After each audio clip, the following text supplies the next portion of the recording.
virtuales en consideración de los modelos de negocio de ese establecimiento de comercio.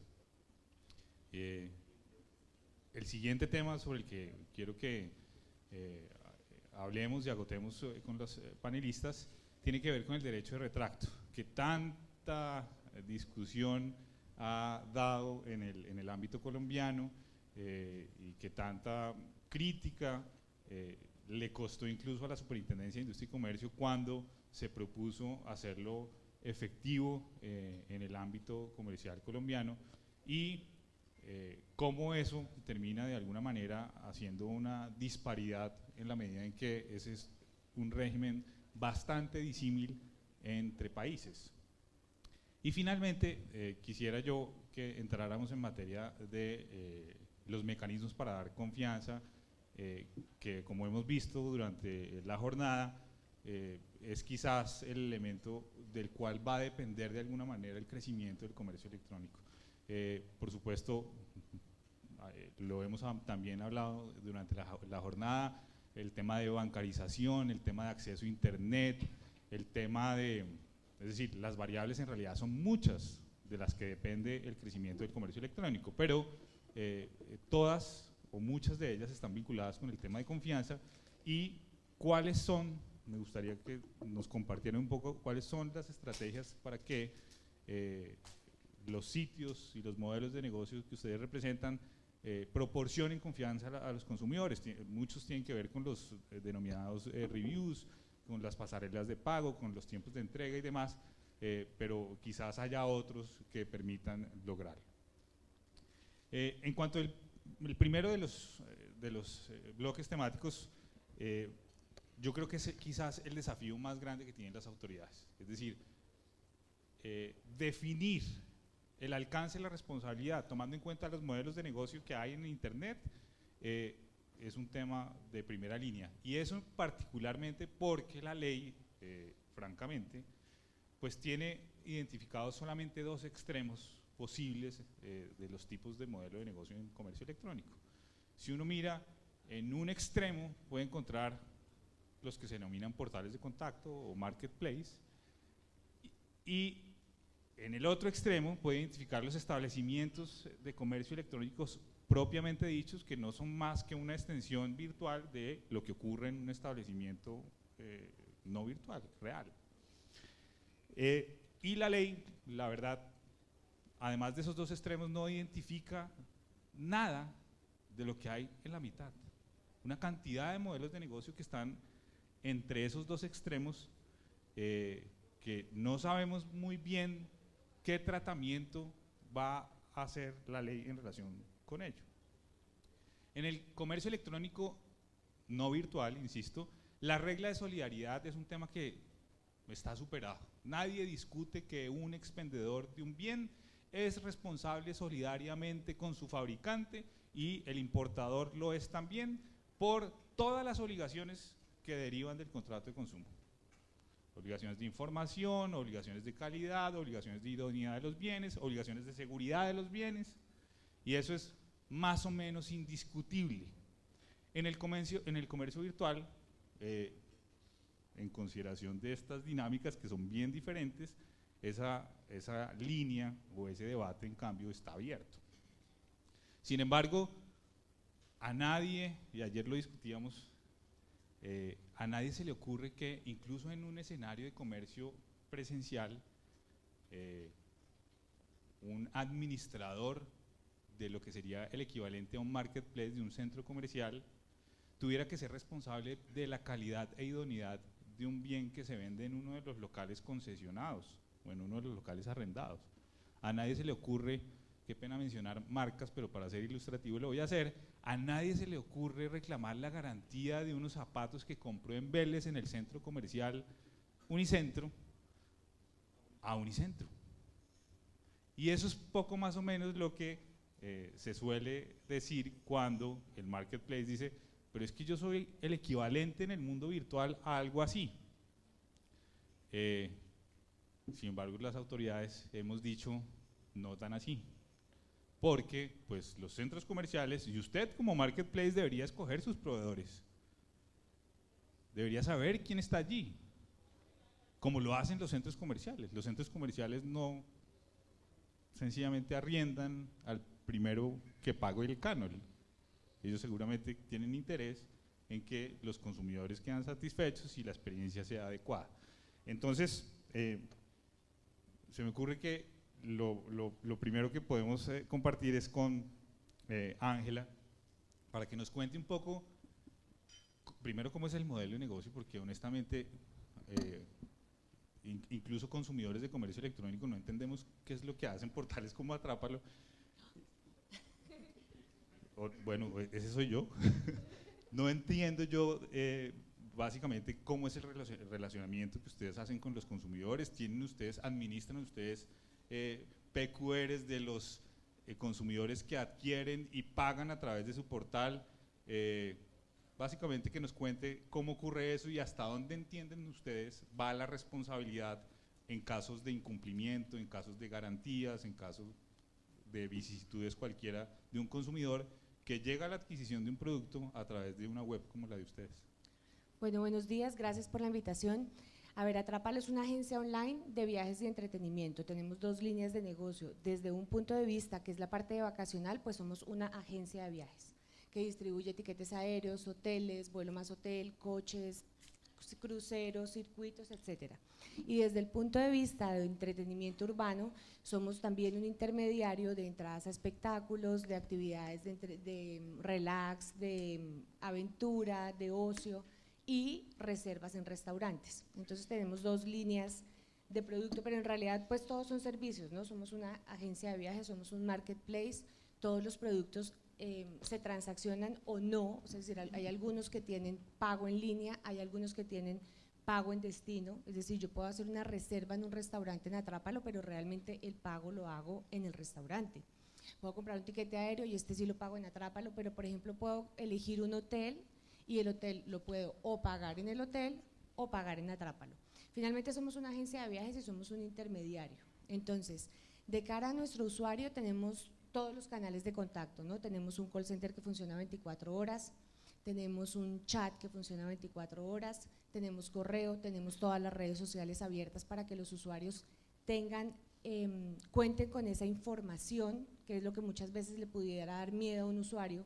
Yo no sé qué estoy comprando, yo no sé cómo comprarlo, yo no sé hasta dónde va la responsabilidad, no sé si estoy comprando bien o mal.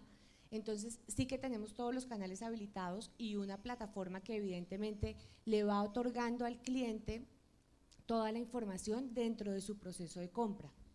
Lo que sí tratamos de garantizar siempre es que el cliente entienda desde el primer momento qué es exactamente lo que está adquiriendo. Entonces yo voy a comprar un tiquete Bogotá-Medellín. Recuerda que estás comprando un tiquete Bogotá-Medellín en este horario, con esta aerolínea y con este precio. ¿Estás de acuerdo? Y lo tratamos de hacer así, pues porque evidentemente lo que pasa es que el usuario hoy sí es más listo que nosotros. El usuario está comparando con otras aerolíneas, con otras agencias de viajes, con agencias de viaje en otros países y con distribuidores que van ya digamos que no en el medio, y quiero aclarar que yo no soy abogada, entonces si el portal de contacto tiene X característica o el marketplace, realmente no lo sé, pero sí sé que por encima de las plataformas online, ya no en la mitad, están otros que yo no sabría legalmente cómo definir, que son el caso, por ejemplo, pues de los metabuscadores, empresas que no están en Colombia, que no les interesa estar en Colombia y que a través de un metabuscador es donde sí llegan al usuario y el usuario busca y entonces luego el usuario tiene 7 opciones para hacer su compra. Entonces, ¿qué hace Atrápalo? Pues Atrápalo le entrega toda la información, pero si un usuario llega por uno de estos canales, yo no sé si es un portal de contacto o un marketplace, lo que sé es que cuando llega a mí, yo tengo una responsabilidad solidaria por todo lo que pase dentro de la web, antes, durante y después del proceso de compra. Entonces, claro, yo digamos que no sabría decirte exactamente en qué producto o en qué servicio está ubicado Atrápalo, pero te puedo decir que tenemos un sistema de información que tratamos de informar al usuario de todo lo que está haciendo durante el proceso de compra, pero que realmente nuestra situación hoy es que respondemos solidariamente por todo. Eso es lo que sé con respecto a la responsabilidad. Y no nos es permitido llamar a nuestros proveedores, que es el caso, por ejemplo, con las aerolíneas o con el restaurante, no tenemos eso dentro de términos legales. Sí, el grado de involucramiento en la transacción y en el producto o en el servicio, pues es un importante criterio para saber qué tan vinculado está con la satisfacción de las prestaciones del servicio o del bien. El caso de Atrápalo es muy diferente del caso Of Course. Yo le invitaría Ángela. Alicia. A que nos contara y viéramos un poco la gran distinción que uno puede encontrar acá. Mientras Of Course tiene un establecimiento o una plataforma a través de la cual vende la ropa, su marca, hace la pasarela de pago, despacha el producto y es responsable básicamente en forma directa, sin ningún intermediario, por la satisfacción de toda la prestación. Eso hace un contraste muy grande con lo que ocurre en el caso de Atrápalo. Entonces, pues Alicia, que nos cuente un poquito. Bueno, buenos días a todos. Sí, la diferencia de nosotros, pues igual somos un modelo B2C, entonces garantizamos que antes, durante y después del proceso, Of Course es el que le responde, y ampliamos las garantías con lo que es realmente como la marca. Pues contentos y satisfechos de saber que el producto de nosotros es 100% calidad. Nos extendemos, por ejemplo, en el e-commerce, en un tema, o sea, aparte que nos pegamos a la ley de retracto, le damos 15 días más al consumidor para que se arrepienta de la compra por X, Y, Z razón, adicional a que por siempre, Of Course, le garantiza la calidad. O sea, tú puedes volver después de mucho tiempo a una tienda Of Course, a nuestro call center, a nuestros medios de soporte, a decir que pasó algo del producto desde la calidad, y Of Course como marca siempre te va a responder, porque igual estamos seguros de lo que estamos vendiendo, del precio, de la calidad de nosotros, que le damos trazabilidad hasta muchísimo tiempo después. Entonces digamos que aunque controlamos como toda la cadena de producción, que trabajamos con pasarelas de pago que son pues 100% confiables, que con las transportadoras pues no es propia, pero igual asumimos toda la responsabilidad de lo que pase, y todo el tracking que le hacemos al producto desde que el consumidor está dentro de nuestra página hasta que lo reciben, y hasta después de que lo reciben nosotros asumimos toda la responsabilidad. Y digamos, por ejemplo, que en un tema de respaldo, que sé que pasa, no sé qué pasa en muchas partes, estamos en un medio digital, contamos con situaciones de la tecnología como el caché, las cookies y demás. Nosotros también le garantizamos al consumidor que cuando vea, si digamos que en el sitio nosotros estamos haciendo un cambio de precio, una actividad o algo, él vio un precio, él vio una promoción y él está seguro de lo que vio y me lo dice simplemente por teléfono: yo acabo de ver este precio, lo acaban de cambiar, nosotros se lo garantizamos, porque sabemos que contamos estamos en una plataforma de internet que los tiempos no son igual de rápidos para todo el mundo, y lo que hacemos es también garantizar que ese proceso, que también está en nuestras manos, que depende de un proveedor de internet, que depende de una plataforma, también se lo asumimos como parte de la responsabilidad del comercio electrónico. Digamos que eso es como ofcourse.com, que es garantía desde principio hasta final, desde cualquier aspecto. Gracias. Entonces, si ustedes se dan cuenta allí, pues son dos modelos de negocio muy diferentes, y básicamente lo que uno puede discernir allí es que aquí no habría ningún desafío para la autoridad. Es decir, en el caso de Of Course es un proveedor y es un solo ente jurídico el que se está haciendo responsable de todas las prestaciones y de todo lo que ocurre en su portal, mientras que en el caso de Atrápalo es un intermediario que está básicamente haciendo posible el contacto de un tercero para que suministre un servicio para un consumidor. Yo le quisiera dar la palabra a Silvia en relación con este tema, porque Silvia trabaja en una empresa que se llama Vendes Fácil, y básicamente hacen el back office, todo el soporte para pequeñas y medianas empresas, para que pequeñas y medianas empresas puedan vender por internet, y que nos cuente un poquito en ese soporte cómo entienden que esas pequeñas y medianas empresas, cómo es el relacionamiento de esas pequeñas y medianas empresas con los consumidores, y cómo hacen ustedes posibles que ellas puedan cumplir, pues porque por supuesto ellas tienen unas limitaciones que pretenden superarlas a través de un soporte como el que ustedes suministran, y qué hace ese soporte para que ellas puedan efectivamente cumplir con sus obligaciones. Bueno, Vendes Fácil es un producto del Grupo Coordinadora. Nosotros iniciamos hace más de 10 años con un modelo de marketplace, y ahí pudimos empezar a detectar problemáticas que se le presentaban al proveedor que nosotros llamábamos en ese entonces, al que vendía el producto en el momento de iniciar la vida de e-commerce. Migramos el negocio a Vendes Fácil, que es una plataforma integral especializada para pymes. O sea, nosotros estamos en un universo completamente diferente a los retail y, digamos, en este caso a Hermeco, porque las pymes tienen una información muy básica frente a cómo iniciar el mundo del e-commerce. Lo primero que tuvimos que ver allí era que entregar una plataforma que solo le pudiera proveer a la pyme el catálogo y que ella tuviera que gestionar el tema de integración con una pasarela de pago o con una transportadora, era un reto casi inalcanzable para una pyme. Y si la íbamos a meter en el tema de validación de transacciones, todavía era muchísimo más complejo. Entonces, dentro de nuestra solución, como seguridad no solamente para la pyme, sino también para el consumidor, integramos nuestra pasarela de pago, que básicamente el 95% de nuestros recaudos son contraentrega. Esto es una seguridad y una confianza grande tanto para el consumidor como para la pyme que lo tiene integrado, y lo que corresponde a tarjeta débito y crédito lo hacemos con una pasarela, pero nosotros nos encargamos de hacer la validación de la transacción en alianza con la pasarela. ¿Esto por qué? Porque la pyme no tiene la experiencia de detectar un fraude y el consumidor, si no sabe a qué sitio está ingresando, porque no es lo mismo ingresar a Falabella, a Éxito, demás que ingresar a, como lo digo yo muchas veces, a peluchitocelosito.com. Tú tomas la decisión de comprar si sabes que por detrás hay alguien que te está respaldando. Este proceso es un proceso de formación básicamente.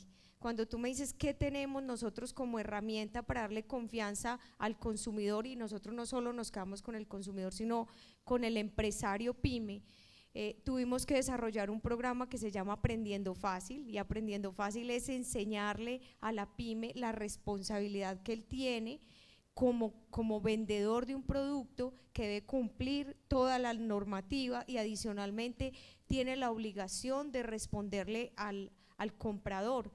Dentro de la plataforma hay un sistema de PQRs con unas alertas con semáforo para que a la pyme le llegue una notificación en el momento que esté excediendo los tiempos de respuesta para su cliente, y adicionalmente le enseñamos con el programa la responsabilidad que él asume si no cumple con esos tiempos.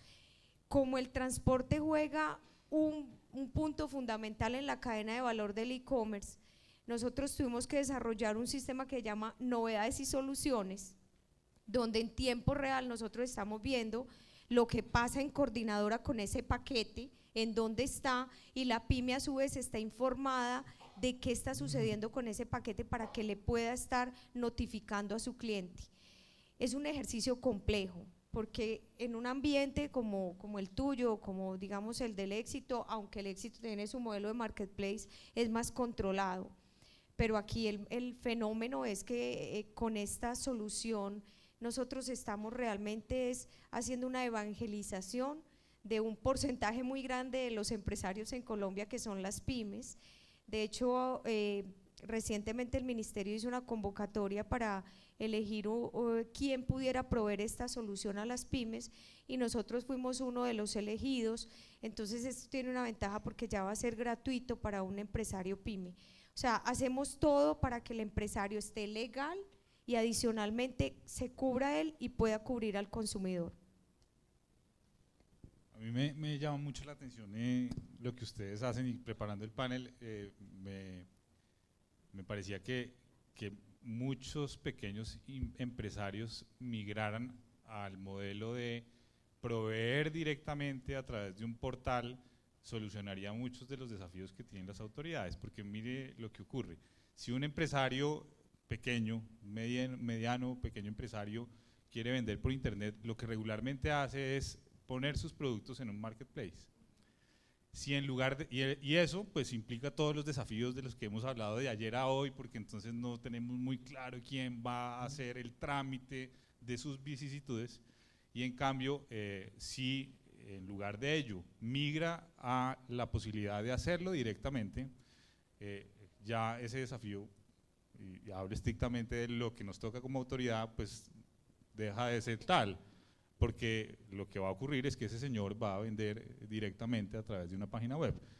Y por supuesto, claro, y no va a tener que pagar una intermediación y etcétera.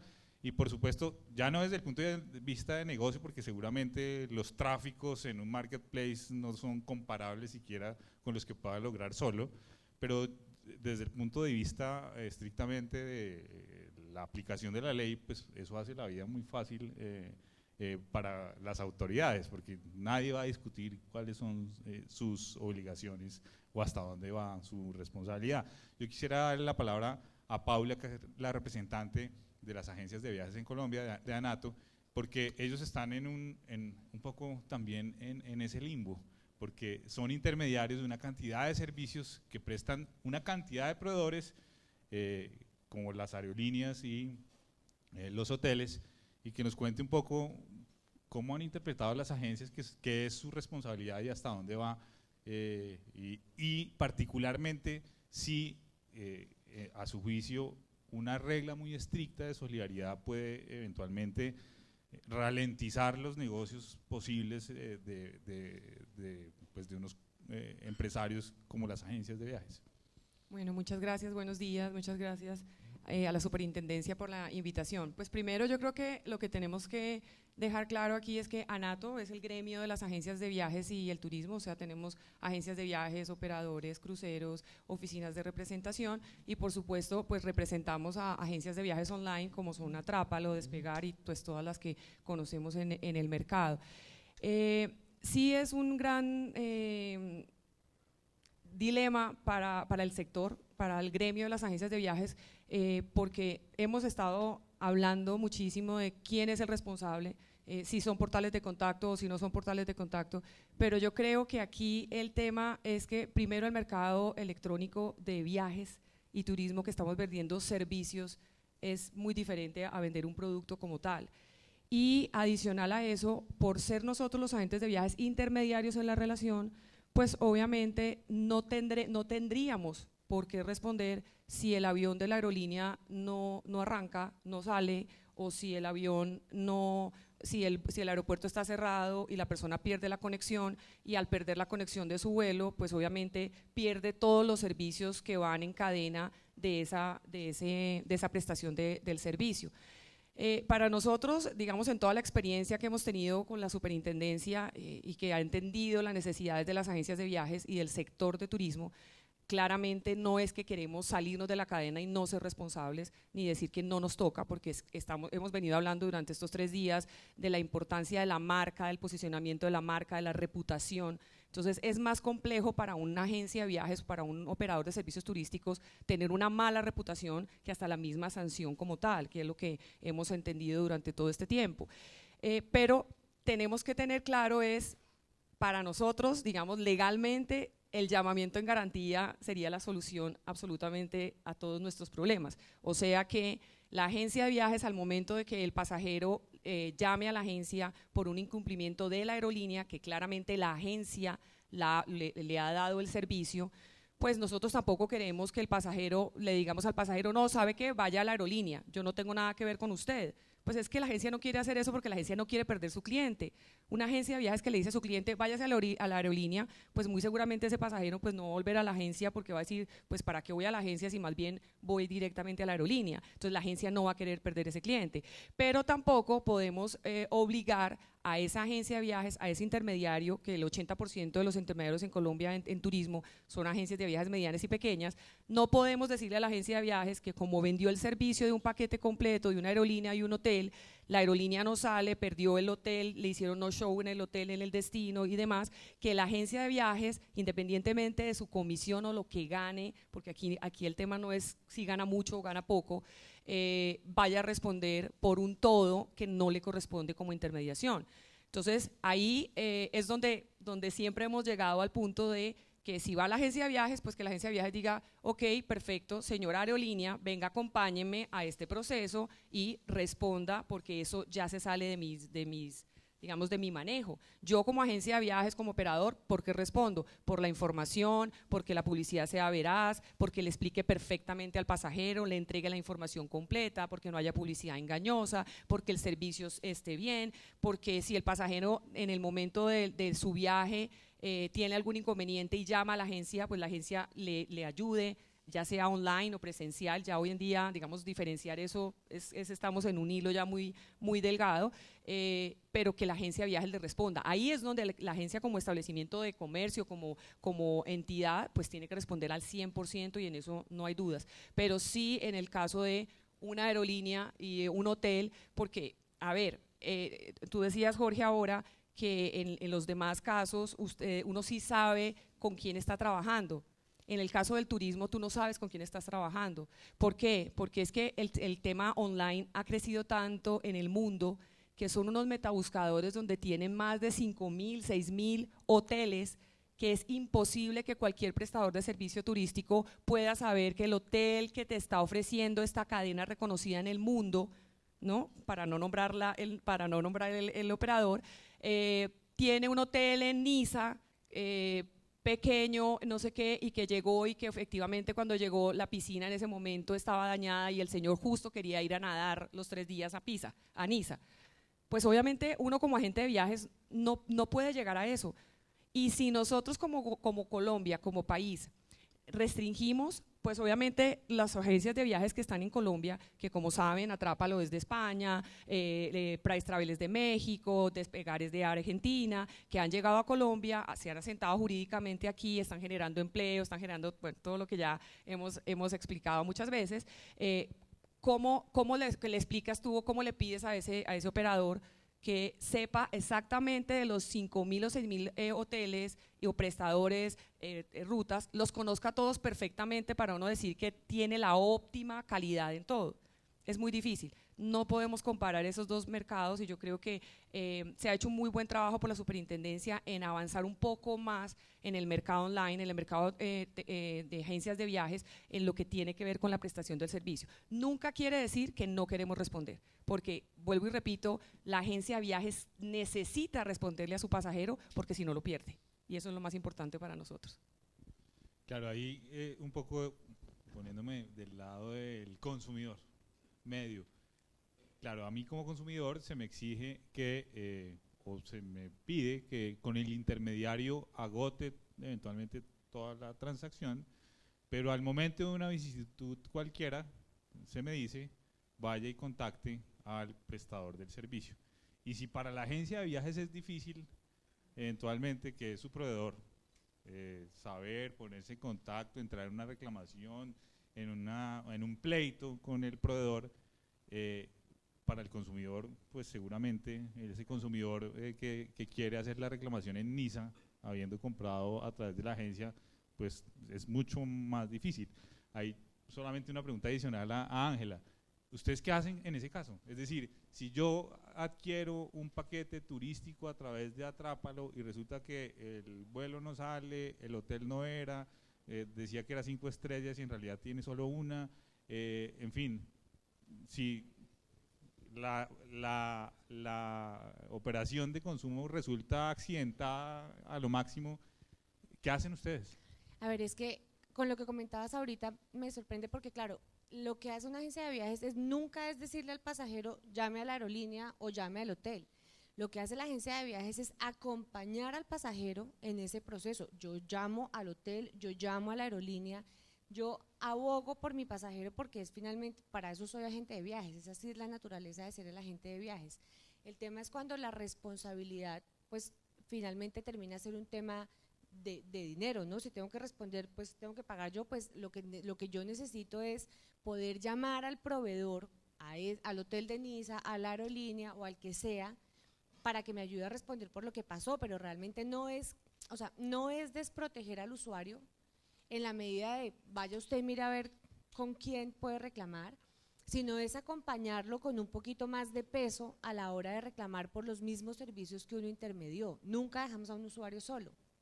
Y con respecto a lo que estaban diciendo ahorita, pues claro, este tema de la autorregulación sí es muy evidente en negocios como el nuestro, porque cada vez que un usuario va y contrata un hotel o contrata un restaurante o contrata una entrada, apenas él sale, nosotros tenemos un sistema que le manda un qué tal fue. Entonces le estamos preguntando al usuario, venga, ¿cómo le fue? ¿Cómo le fue en el proceso de reserva? ¿Cómo le fue en el proceso de pago? ¿Cómo le fue con su tarjeta de crédito? Y además cuénteme cómo le pareció el espectáculo. Y todo eso se publica automáticamente en la web. Entonces, el usuario que es internauta, que ya lleva 10 años consultando en internet, antes de leer la descripción de un hotel, lee los reviews y lee las recomendaciones y lee los problemas y lee las dificultades que tuvo otro usuario como él. Entonces sí es un tema que se autorregula y que a cada agencia de viajes le preocupa muchísimo. O sea, todos los desarrollos, todos los procesos de venta y todos los procesos de comercialización y publicidad están siempre orientados a proteger al usuario. Siempre siempre tratamos de proteger al consumidor porque ellos mismos son los que nos van a decir si nos van a volver a comprar o si voy a hacer que nadie más les compre.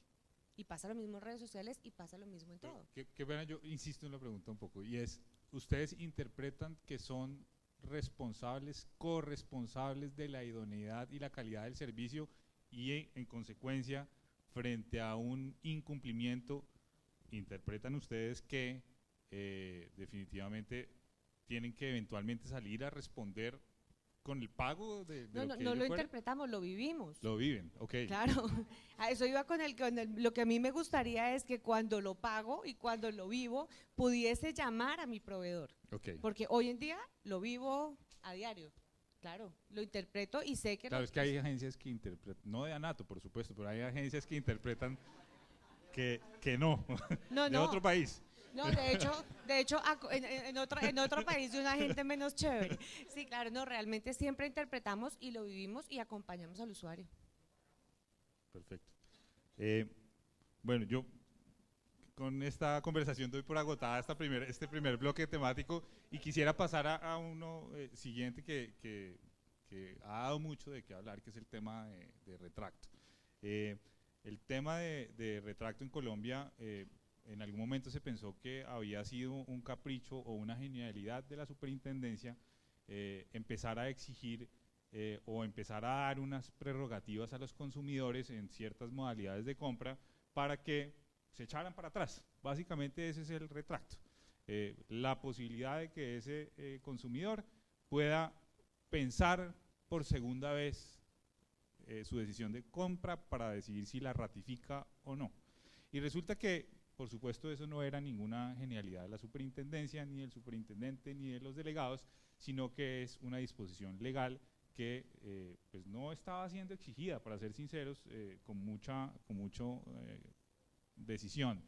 Y tampoco era una genialidad del legislador, es decir, el retracto, con algunas diferencias, existen muchas jurisdicciones y obedece básicamente a una cantidad de directrices de Naciones Unidas, guías de la OECD, que pues han considerado que en algunas modalidades de compra se hace apenas razonable que los consumidores tengan la posibilidad de repensar su decisión o de eventualmente ratificarla o no. Lo que se entiende como los cooling off periods para la compra de armas, con más o menos la misma lógica, es usted está seguro de que quiere hacer esta compra, y eso es básicamente en lo que consiste el retracto. En la ley colombiana pues son el reconocimiento de las limitaciones intrínsecas que hay en algunas modalidades de venta. Es decir, cuando yo estoy haciendo la adquisición de un producto a distancia, pues eso de suyo tiene una limitación, y es que yo no estoy en contacto con el bien, y por no estar en contacto con el bien debería tener la posibilidad de, cuando esté en contacto con el bien, confirmar mi decisión. Lo mismo lo reconoce la ley en relación con las ventas financiadas por los proveedores de bienes y servicios, que son esas ocasiones en las que los consumidores pues tienen unos incentivos casi que insuperables para la adquisición de bienes, tal como ocurre también con los tiempos compartidos, que es circunstancias en donde se dice es muy vulnerable el consumidor a terminar viciando su consentimiento o evaluando o juzgando mal la posibilidad de adquirir un bien o servicio. Y en esas circunstancias y no otras son en las que la ley colombiana establece la posibilidad de que ese consumidor ejerza el retracto. El retracto, valga decirlo también, no está previsto para que se incumplan los contratos, para que se genere de esa excepción una regla y que los consumidores entren de mala fe en transacciones de consumo y con la posibilidad de ratificarlas todas o someterlas a referéndum todas. Ese no es la lógica del retracto. Sin embargo, pues tratándose de una prerrogativa más o menos onerosa, pues eso ha dado unas discusiones y la dio particularmente en el sector de las agencias de viajes. Entonces yo quisiera darle la palabra nuevamente a Paula para que nos contara cómo ha sido ese proceso de adaptación al retracto, qué tanto ha costado y cómo vamos. Bueno, ha sido un proceso tortuoso, no por la facilidad al consumidor. Entendemos que si una persona quiere retractarse, pues hay que hacerlo. Digamos que el concepto es muy importante para este consumidor, pero sí para nosotros como agencias de viajes en la cadena, pues siempre quedamos con varias inquietudes que los hemos planteado y que con el superintendente Robledo hemos manejado durante todos estos años en la intención de las agencias. Primero, como somos intermediarios, nuevamente, como agencias de viajes, hablemos obviamente de las agencias de viajes online, como somos intermediarios, pues las aerolíneas o los hoteles tienen sus tarifas dinámicas y ustedes saben que todos hemos vivido en un mismo día, unas tarifas aéreas pueden cambiar minuteramente de precio. Entonces, ¿qué pasa con ese consumidor que compra en la mañana y en la tarde o a los 20 minutos entra y ya encontró una mejor y no le gustó la tarifa anterior porque era muy costosa?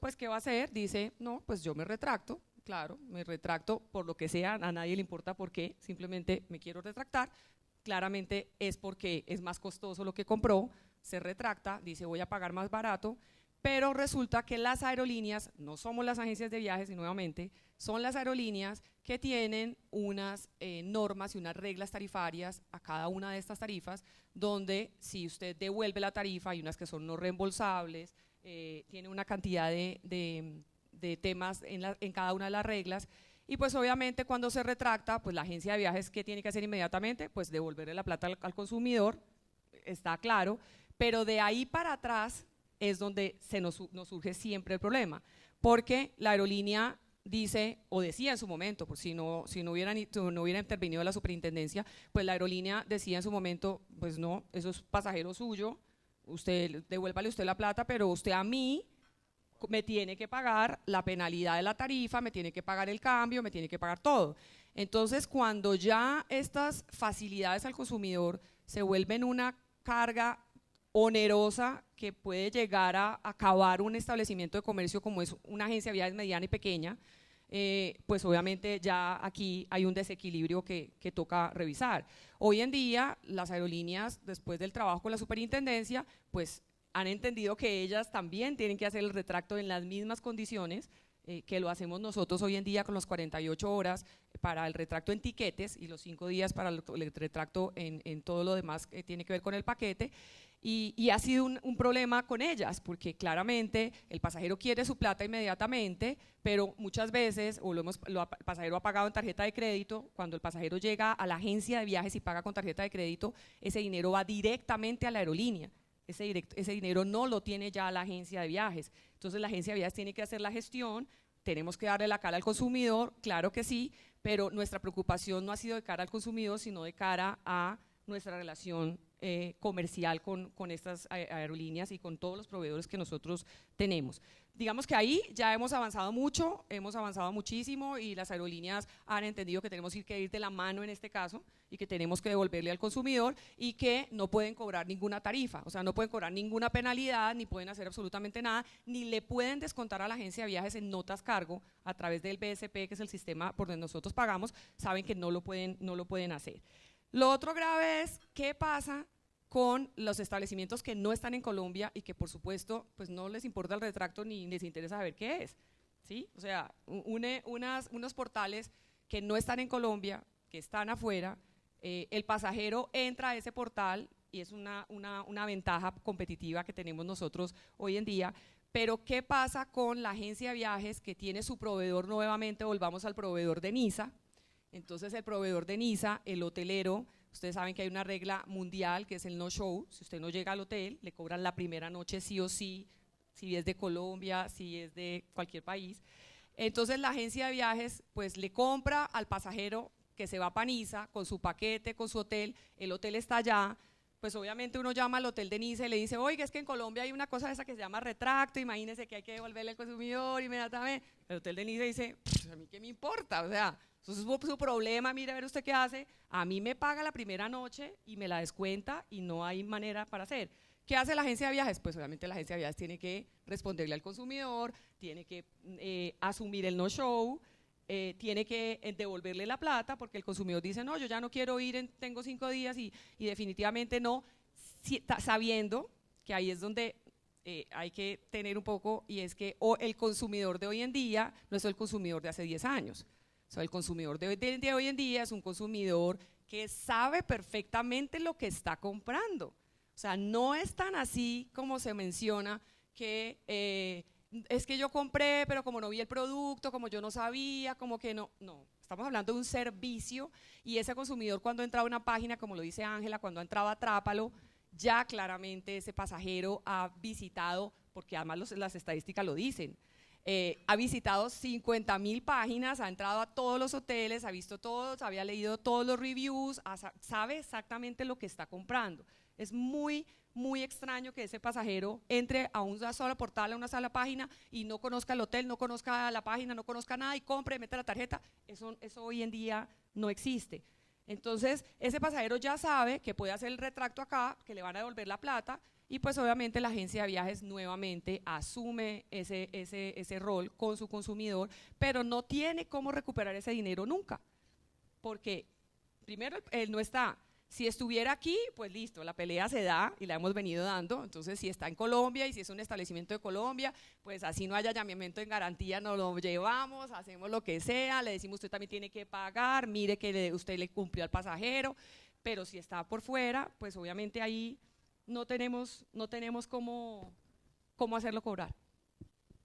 Yo, ahorita que escuchaba a Alicia en el caso de Of Course y en el reconocimiento del derecho de retracto y demás, me llamó mucho la atención que incluso la prerrogativa es mejorada, el plazo es incluso adicional, y etcétera. Y eso me ha llamado la atención porque algunas de estas prerrogativas terminan siendo ventajas competitivas. Es decir, si un consumidor es consciente de que cuando adquiere un producto en ese lugar tiene unas garantías que son mejores, unas mejores prerrogativas legales o amparos legales, puede terminar incentivado a perfeccionar esa operación allí donde las prerrogativas son mejores. Entonces yo quisiera darle la palabra a Alicia para que nos contara cómo es eso de que han pensado y explotado esas prerrogativas como unas ventajas competitivas de la venta. Bueno, digamos que nosotros nos ponemos como el sombrero de los 5 sentidos, ¿cierto? Cuando yo voy a un espacio físico, yo vuelo, yo escucho música en la tienda, a mí la señora me atiende, me dice cosas, yo lo toco, yo veo qué tan brillante es la prenda o qué tan peluda es un chaleco. Digamos que yo me traslado al mundo online y yo pierdo, o no digo perder, sino que yo transformo esos 5 sentidos y para mí se vuelve una ventaja competitiva en que digamos que no existe la ley de retracto, pero yo tengo que garantizarle a ese consumidor sus 5 sentidos. Yo cómo hago para que la fotografía que tome sea tan perfecta que él pueda ver si es peludo, si es brillante, si es amarillo neón, si es amarillo pollito, para que esté seguro del color. ¿Cómo le especifico en las descripciones tan comercial pero tan claro de qué está hecho, cómo forma, cómo le explico en otra parte de la página, la parte de las siluetas, cómo le explico el tallaje, para que él esté tan seguro de lo que está comprando? Yo le di toda la información que la posibilidad de que él se retracte de mi compra sea mínima.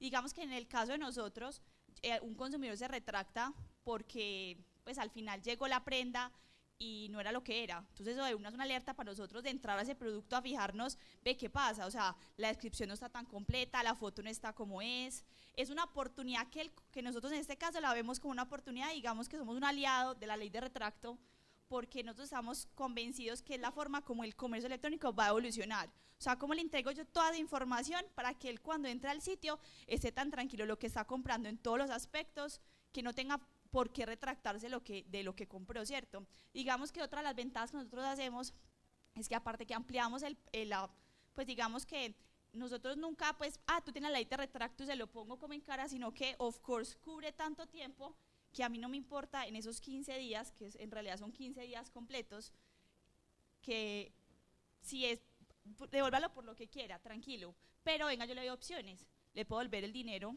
claramente, porque lo hace la ley, pero adicional, si quiere, cuénteme por qué lo quiere devolver, no, es que no me sirvió, no se preocupe, pero quiere comprar algo más, yo le doy un vale dentro de mi página para que usted vuelva y compre si no quiere que yo le devuelva el dinero. Entonces, como entre los comercios le sacamos ventaja y potenciamos. Alicia, pero ¿eso es explícito en la página? Es decir, sí. ¿A cuántos clics está la información de todas esas ventajas? Cuando bajas en políticas y condiciones, entonces digamos que a 2 clics. A 2 clics está eso.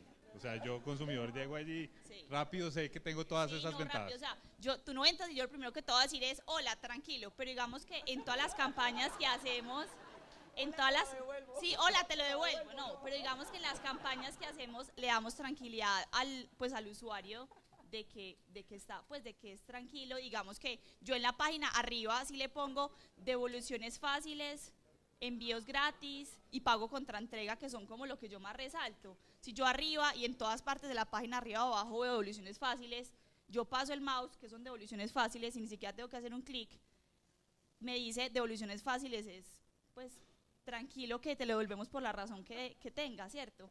Digamos que en el caso de nosotros que somos el proveedor, que somos el productor, para mí es más tranquilo, digamos que yo me pegué de esa ley para poder potenciar el ejercicio del e-commerce, para que la gente esté tranquila y que eso detrás del back me ayuda a que yo pueda mejorar y entregarle, pues que si una persona entró a Of Course en el Tesoro, sienta lo mismo que si entró a ofcourse.com y encontró todo lo que necesitaba.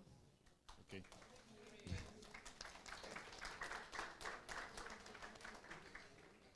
Este tema de protección al consumidor, o una de las preocupaciones que las autoridades o autoridades como nosotros tenemos cuando estamos dando aplicación a este tema y a la política de protección al consumidor y consumo, es que es como lograr ese equilibrio entre las garantías y no terminar esas garantías siendo una barrera que haga lento el crecimiento de una industria como esta tan importante que ya representa el 1% del PIB, por ejemplo. En el caso de las MIPYMES, que es el relacionamiento que tiene Silvia en lo que hace, ¿usted cree que este tipo de garantías soportada por una MIPYME es demasiado carga al punto pues que pueda limitar la posibilidad de que esa MIPYME compita? Digamos que en el ecosistema nuestro el mundo no es tan maravilloso. esa realidad que tiene Alicia es muy diferente. A ver, ¿qué es lo que pasa? A mí me parece muy válido la ley. Yo creería que el espíritu es muy positivo y estimula realmente generar confianza, pero no podemos desconocer el país en el que estamos. Personalmente nosotros, ayer cuando uno de los delegados dijo, no hemos tenido el único caso de que nos hayan denunciado un consumidor, yo dije, ¿cómo así que es que yo, pues, ¿cómo hacemos para denunciar a los consumidores realmente? Porque yo aquí me voy a poner, yo sé que el objetivo fundamental de la Super es proteger al consumidor, pero yo creo que aquí muchos somos comercio y estamos abocados permanentemente a protegernos de ese consumidor que tiene mala fe y que es malintencionado. Yo les pongo casos concretos, entregamos un producto, mandamos al banco las guías, los audios del cliente diciéndonos que estaba muy contento con el producto y el banco dijo no puedo hacer más que devolverle la plata al consumidor. Entonces, y sé que esta experiencia la han tenido muchos de los comercios que están acá. Entonces a mí me parece enhorabuena, genera confianza, pero también el consumidor aquí es un consumidor que es vivo, que ve una gran oportunidad en esto, afortunadamente no está tan enterado y por eso me parece, sí, gracias a Dios no sabe, porque donde lo sepa plenamente es un problema para aquellos consumidores que son avivatos y que están pendientes de cómo atrapar estas ofertas para poder tomar ventaja. Enhorabuena la iniciativa de ustedes, porque lo que están diciendo es, venga, háganos el reclamo aquí, no se vaya para el banco, porque el banco simplemente con que diligencie los formularios y diga que dejó el producto en la portería para que uno vaya y lo recoja, porque anteriormente la diferencia era, él está en la obligación de hacerte llegar el producto a ti y tú podías revisar si el producto estaba correcto o no. Ahora te puedes decir, el producto está aquí, recójalo, y tú ¿cómo sabes en qué condiciones los dejó? A nosotros nos ha pasado que nos devuelven la cámara fotográfica con la arena incluso de la playa, las fotos de la playa, diciendo que ya no le interesa la cámara fotográfica. Entonces, bienvenida sea la ley, pero también qué vamos a hacer de cara al consumidor para que el consumidor también tenga sus implicaciones cuando no cumpla la norma, ¿sí?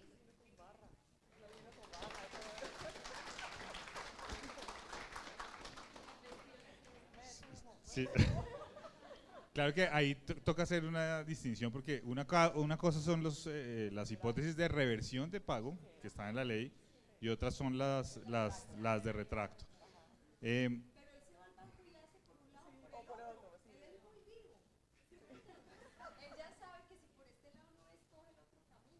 Consumidores profesionales, pero del fraude.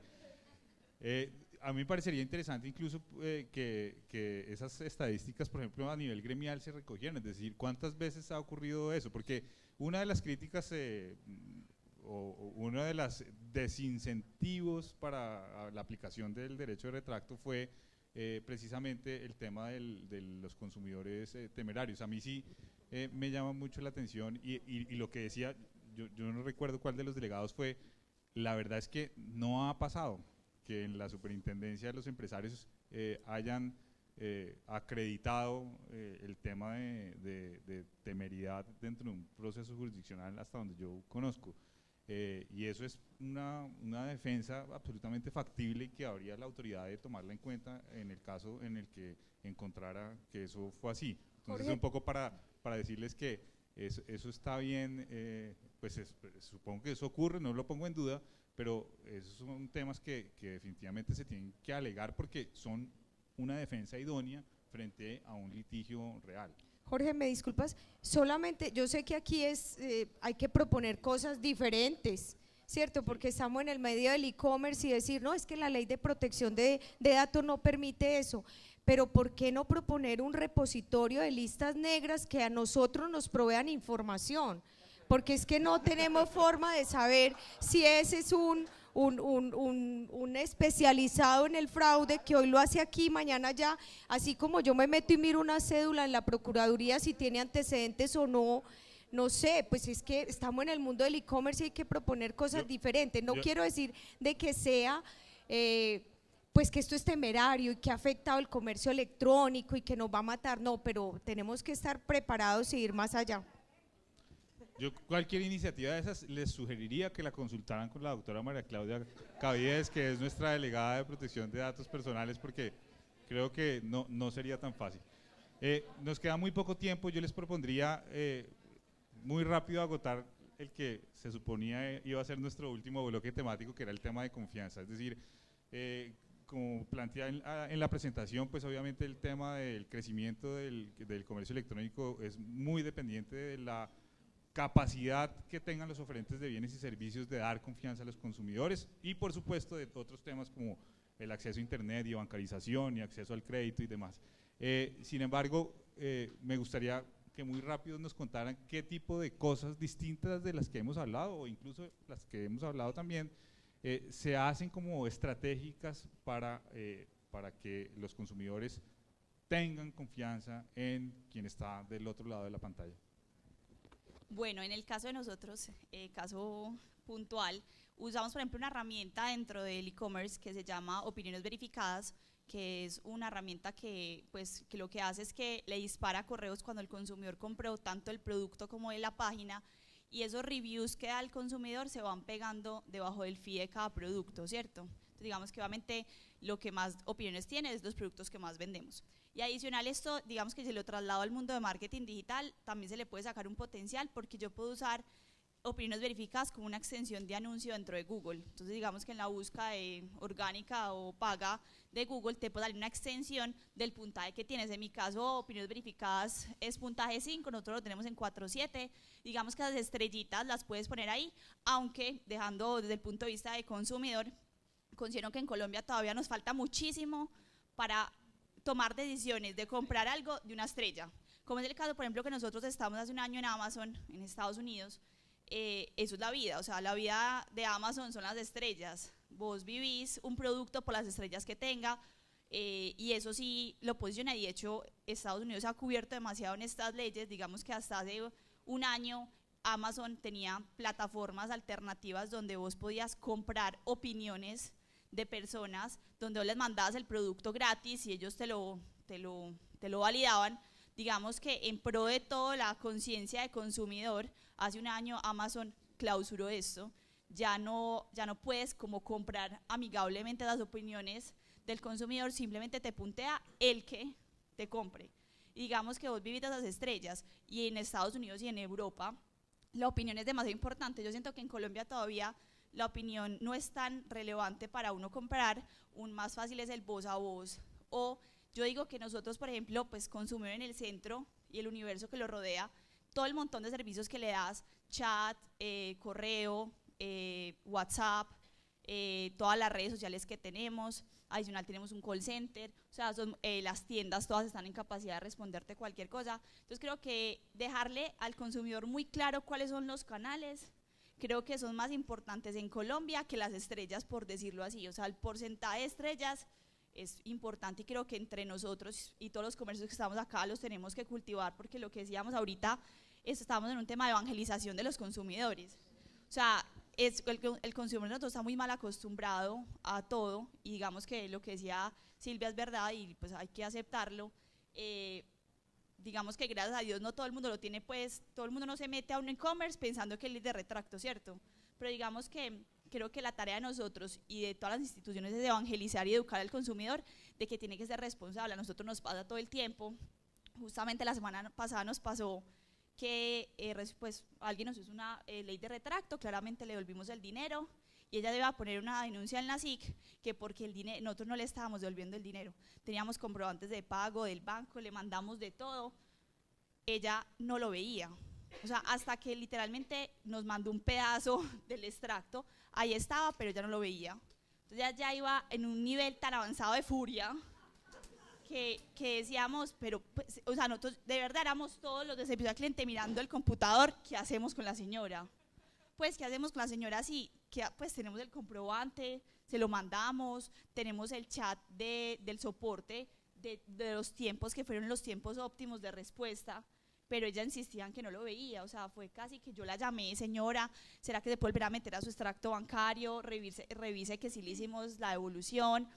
Y ella insistía que no, de la rabia que tenía, y pensando que el malo es el comercio electrónico, y que obviamente el miedo sigue siendo demasiado latente y se ve en ese tipo de situaciones. Entonces también creo que es un tema de evangelizar y darle seguridad al consumidor de que tranquilo, pues, y todo lo que hablaba ayer de cómo tenemos que educar al consumidor para que entienda que las páginas tienen que tener filtros de seguridad, que tienen que tener soportes. O sea, creo que la evangelización todavía falta mucho para que la gente esté consciente de que tiene que ser responsable, y no responsable desde la forma como compra, sino como trata el comercio también. O sea, entiendo el caso de las aerolíneas, porque pues pienso que es demasiado importante la forma como le vamos a dar respaldo. En mi caso es diferente porque soy el productor, pero al final el comercio electrónico es uno solo. El consumidor no sabe si entró a un portal, si entró a una tienda, él entró a internet, ¿cierto? Digamos que para él su experiencia es a lo que está viendo. Entonces, ¿cómo entre todos le garantizamos que eso pase y que el detrás también nos dé soporte? Digamos, porque en mi caso no me pasa las aerolíneas que tienen que no, de las agencias que tienen que hablar con las aerolíneas, pero yo tengo un proveedor de transporte que yo tengo que, pues me llama el cliente: no me han entregado, pues vení porque no han entregado. O sea, me han pasado, y casos puntuales, el cliente furioso: no me han entregado, y reviso la guía y dice dirección no encontrada, y es una urbanización, un edificio en plena avenida del Poblado, o sea, y la respuesta de la transportadora es no encontramos la dirección. Entonces yo no le puedo decir, ay no, es que la transportadora pues se equivocó, o sea, soy yo el que tengo que garantizar eso. Entonces también la transportadora, las pasarelas de pago y todos los proveedores con los que trabajamos los comercios electrónicos nos dan soporte también, porque al final pues si la pasarela de pago se cae, yo soy el que tengo que responder, ¿cierto? Entonces digamos que es como conciencia de proveedores aliados y consumidores armamos el e-commerce que queremos armar en Colombia. Está creciendo exponencialmente y por esa razón tenemos que acelerar como la gente va conociendo lo que está pasando en este negocio. En el caso de agencias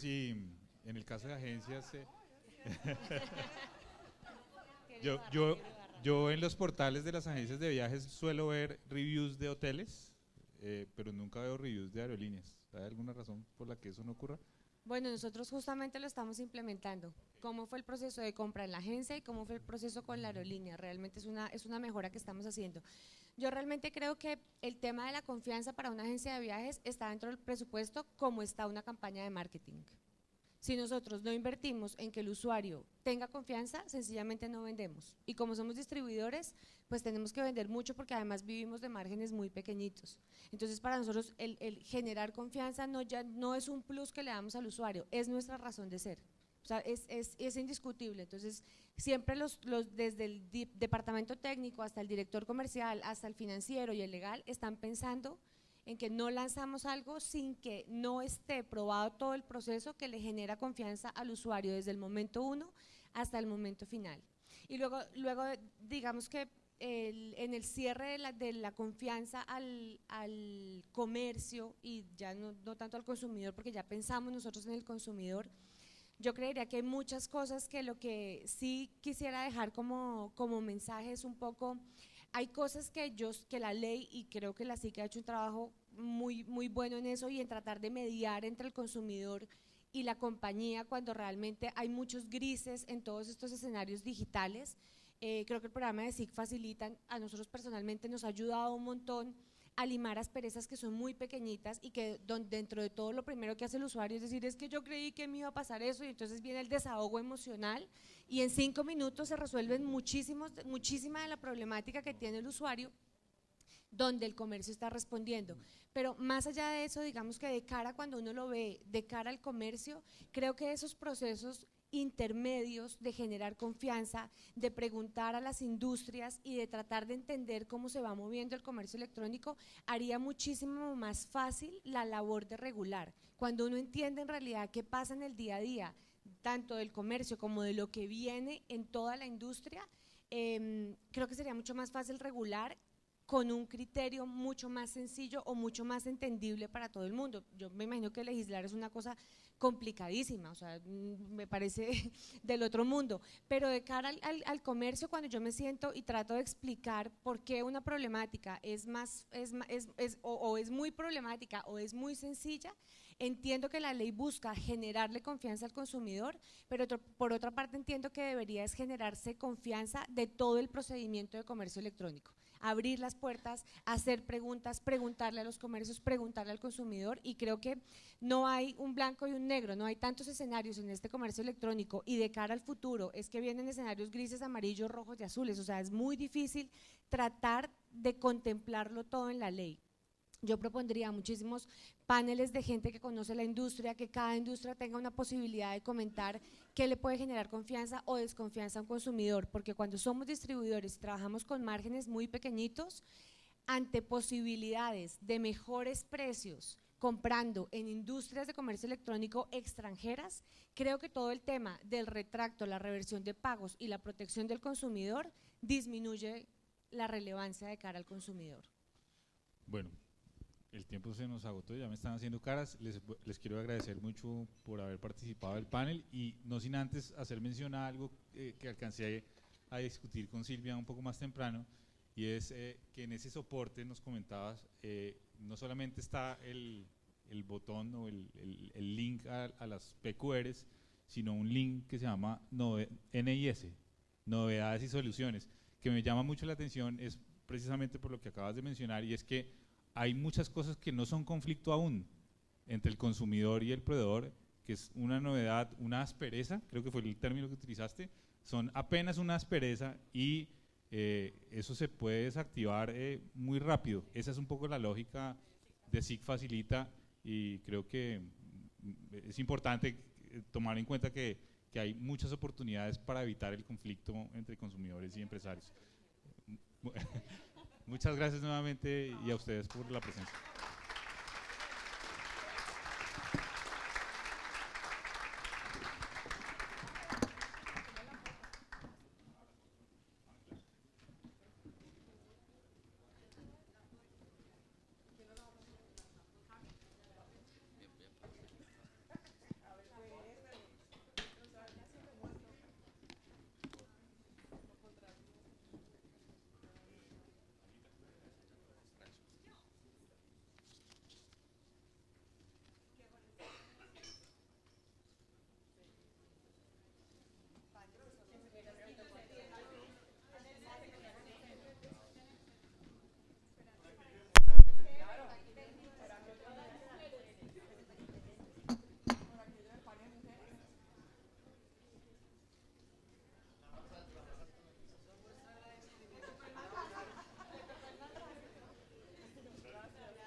Gracias a nuestros panelistas, gracias al doctor Jorge Enrique Sánchez por moderar. En Colombia son las 9 de la mañana 33 minutos y en nuestro Congreso Internacional de E-Commerce es hora de hablar acerca de la responsabilidad de las plataformas de economía colaborativa frente a los consumidores. Este es el título de la charla de Alex Schofield, especialista en políticas de protección al consumidor del Competition and Market Authority del Reino Unido.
Okay, good morning everybody and buenos dias.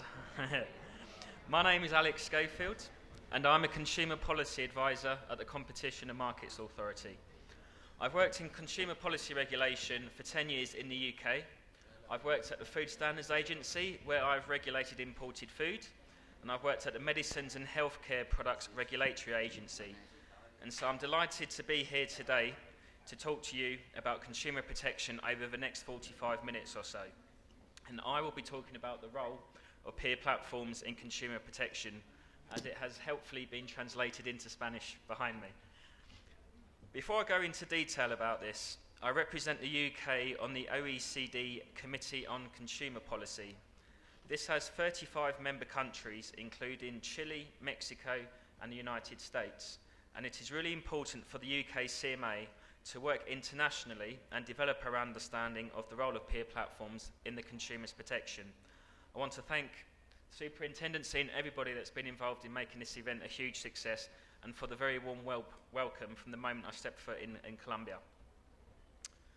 So, peer platforms will shape the future of e-commerce. What role should they play? What role will they play? And what practices do we want to stop?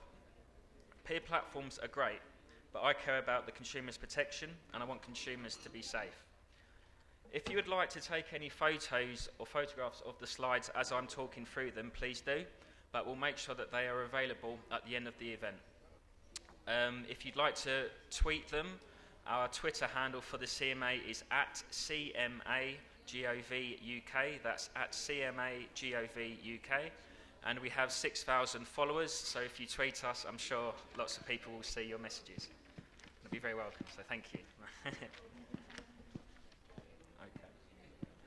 So today, during our time together this morning, I will talk through defining a peer platform. I'll explain the UK law enforcement landscape. I wanted to give an overview of the UK landscape because it explains how the role of the peer platform is determined and decided. I will talk through 4 relevant areas for the role of the peer platform in a digital market. Number 1, enforcement and delivery. Number 2, legislation. Number 3, working across borders, and digital markets often means working across borders. And number 4, how this comes together to shape our approach and legal framework for the peer platform's role in consumer protection. I will finish with some additional resources, and they are free resources, policy documents, helpful reports, which you can use to explore the role of peer platforms even further, and I will finish with a question and answer session with the help of the translators, so thank you. I welcome any questions you have. If you wanted to ask about Brexit, I'm sure some of you will be interested in Brexit. I'll set aside some time at the end, and perhaps we'll have a microphone and we can have a question and answer on any of the slides or any questions you might have. And I'll be around for the rest of the conference, so please do speak to me. So, if there's one message to take from the presentation today, it's that today should be the start of a conversation. In terms of defining a peer platform, some of you will have opinions about what a peer platform does, and they might be different to my own, and the important thing is that we build understanding together so that we understand different people's views, and we build a safe environment for consumers to operate in, but so that peer platforms can continue to grow their industry and add helpful services for consumers. So how can we define a peer platform? Well, technology can bring us closer together, and there are wonderful opportunities to work cohesively, but there are also risks. Peer platforms are disrupting traditional concepts of law by creating new markets, norms and behaviours. And so consumers benefit. There is more choice, sometimes there is more accessibility to new products, and it offers a new service experience for the consumer through technology that is often very easy to use. Peer platforms can provide a great service to consumers, but with that service comes risks.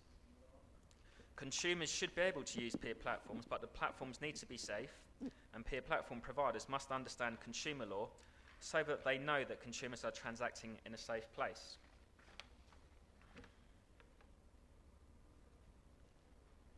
So what is a peer platform, and how do peer platforms work? There seems to be peer platforms operating in all sorts of sectors. Some of them include the bigger names like Amazon, Airbnb and Uber, but ultimately they're a business model, and there are 3 types of platform I will focus my answer on today. Platforms that simply host the listings, so companies like Auto Trader, in the UK they're a big car peer platform. Platforms that manage transactions, so companies like Amazon, which fulfill some of the transactions. And platform-governed peer transactions. So in the UK we have a peer platform called Property Circle, and I was talking to Alejandro about this last night. Where is he? Somewhere. But platforms where you invest money into property projects to develop a building through investor crowdfunding. So there's a precise definition at the bottom of the slide, but it is for a court of law to determine the role that the peer platform has played in any legal case and consumer transaction. It is for the judge really to determine the role that the peer platform has played if a consumer takes a case to court. And I'll go through some examples during my talk, but the provider may lose money if the judge rules in favour of the consumer and against the provider. And so the important point to remember is that consumers are exposed to risk when they make a transaction on a peer platform, even if they complete some due diligence or debida diligencia on the peer platform or seller. So what are the obstacles for these markets? The barriers include transparency and clarity regarding the nature of the transaction, the applicable legal framework and its enforcement, the reliability of peer reviews and rating systems that influence consumer decision making, the accuracy of the information provided, terms and conditions which can limit a platform's liability and be considered unfair. If they are considered unfair by a judge, they cannot be relied upon by the peer platform provider, so they are not helpful. to the provider. And access to redress for peer consumers and peer providers. So it can be difficult for consumers and providers to find redress when it's an international transaction. So events like this are hugely important in developing understanding and working together to build a common approach. Another point to consider is anti-competitive practices. This might include cartels, mergers, or breaches of competition law. You may have read about the Facebook acquisition of WhatsApp a couple of years ago. So there's some examples there which also are barriers to the effective functioning of peer platforms markets. Yeah.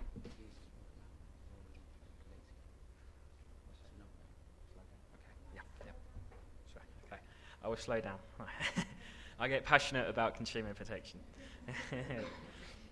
So, sellers can damage the reputation of the peer platform business model and the peer platform provider. We mentioned consumer malicious consumers in the last session. And so when this happens, everybody misses out. The consumer doesn't use peer platforms so often, the peer platform provider cannot grow or add new services, and the seller risks law enforcement action being taken against them.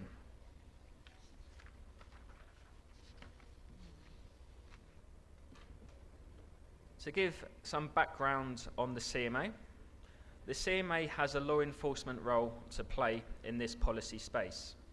We are the national regulator for the UK, and we investigate market-wide practices. We operate in mainly civil law, seeking compliance in the first instance, but operating enforcement action where necessary. We are funded by taxpayers, and so it is not in the public interest to take legal action in the first instance as a matter of fact. Some form of assessment needs to take place first. The area of law that concerns us most as a consumer protection authority is where consumers are being misled. We lead on the area of unfair terms for the UK. Unfair terms are not enforceable by the trader if they harm the interests of the consumer and cause financial harm as a result of being unfair. At the bottom of the slide is the key areas of legislation that we work with, and we heard yesterday that some countries can follow leadership in particular areas of regulation so that they can learn from another country's experience. Our work recognises the role competition plays in helping consumers. Competition often means productivity of industries increase, and in turn consumer prices get lowered. There are many different reasons, but of particular relevance to peer platforms is that it produces better and wider choices, and it pushes for higher standards of protection and consumer empowerment.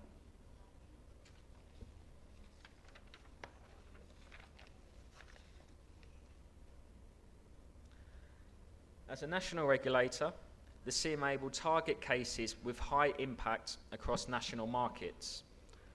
At a local level, consumers can still be harmed. So UK consumers can be harmed by UK businesses on a case-by-case basis, and so the CMA as a national regulator works with local authorities to enforce consumer law. And I understand there's a similar system in place for Colombia. And so the UK enforcement landscape is very complicated. At the CMA, it's important that we work with regional, national and local regulators to protect the UK, and so constant communication is vital. That means sharing best practice, reporting on enforcement outcomes, including the outcomes of recent legal cases, and providing policy guidance or legal toolkits to help local enforcers enforce UK consumer law. There are also a number of national working groups and networks where UK consumer bodies discuss consumer law policy and enforcement, including peer platforms.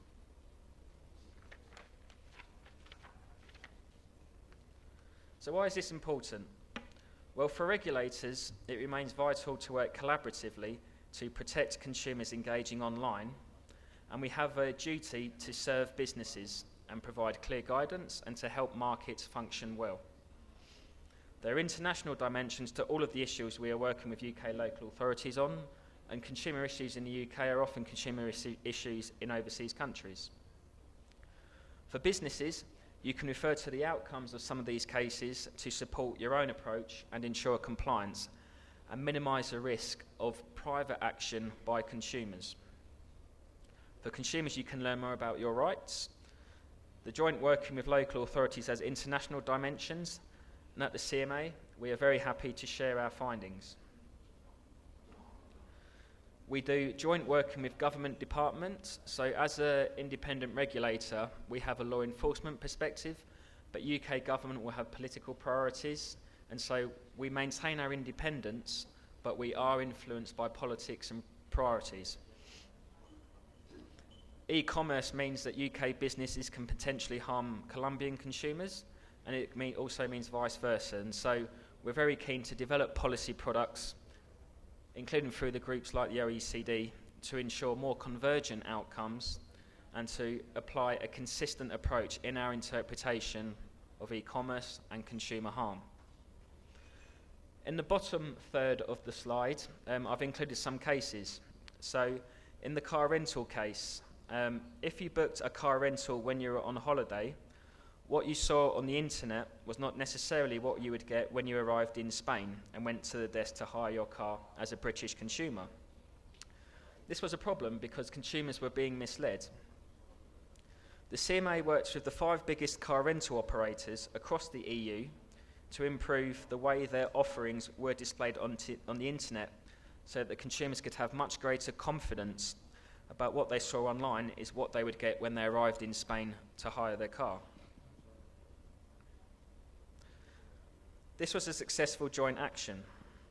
It did lead to changes, and we estimated about £127 million of benefit to UK consumers, which was far in excess of the cost of doing the work.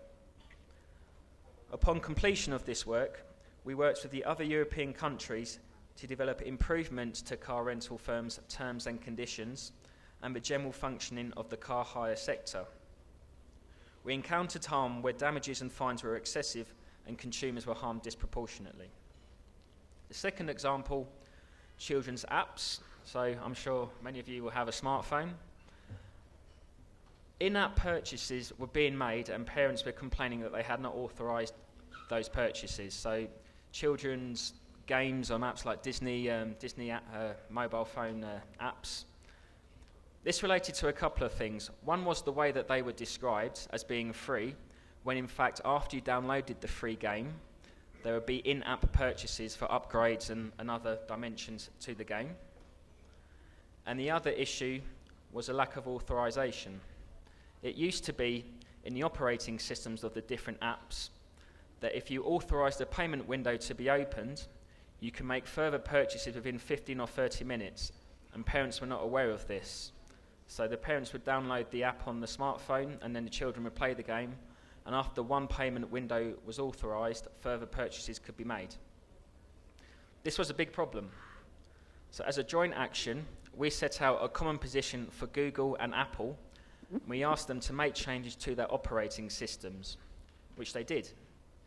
And this resulted in around 17 million to 80 million pounds of benefit to UK consumers when we assessed it, far in excess of the cost of doing the work, and it saved a lot of money for parents. Another example I could give is the illegal selling of Olympic Games tickets at the Olympic Games in London in 2012.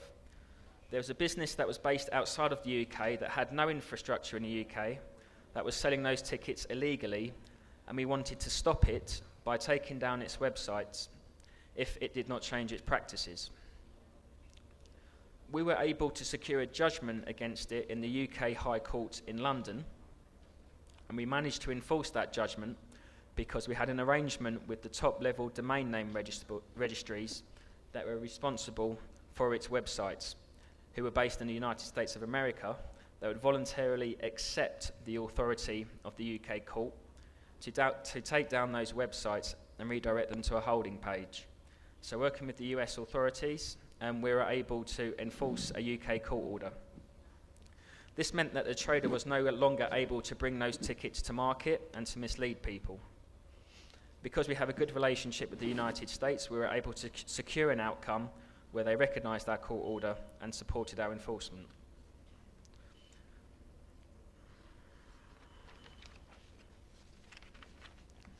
So in one sentence, how are consumers protected?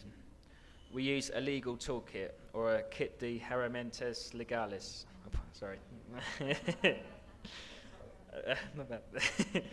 Enforcers and regulators can use this legal toolkit to determine the best course of action for dealing with infringements. There are 4 key areas of legislation that the CMA uses and refers to in all of our law enforcement cases.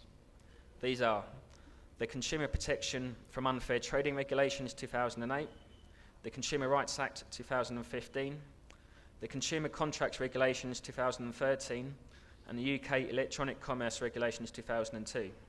And these documents are publicly available online and can be a useful means of reference when developing future law and determining approaches taken by other countries. They're the tools we've used to secure judgments in e-commerce to protect consumers.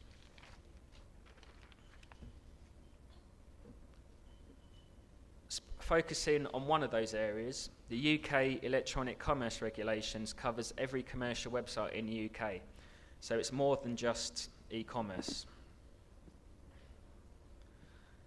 It includes peer platforms, and the L'Oreal versus eBay judgment in 2011 is very important for us to determine the role of peer platforms in consumer protection. It is a reference case that is especially helpful for any brand owner or peer platform business in the room. Sellers and buyers on eBay have to accept eBay's online market user agreement, one term of which is a prohibition on selling counterfeit items and infringing trademark rights.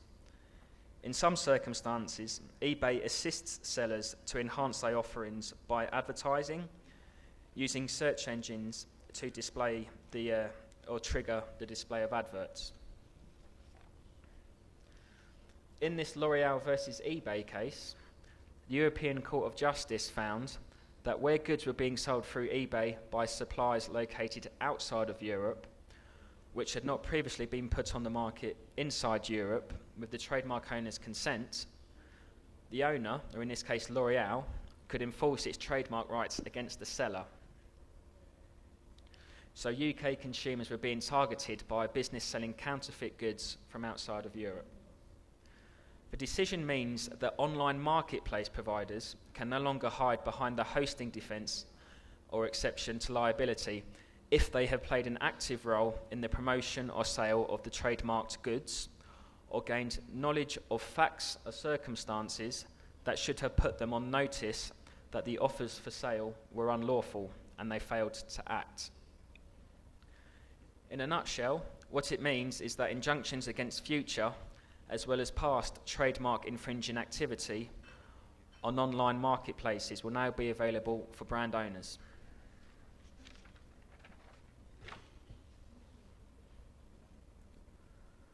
The international architecture for cross-border law enforcement is very important. The Olympic tickets case I mentioned earlier worked well because an overseas jurisdiction recognised a UK court order.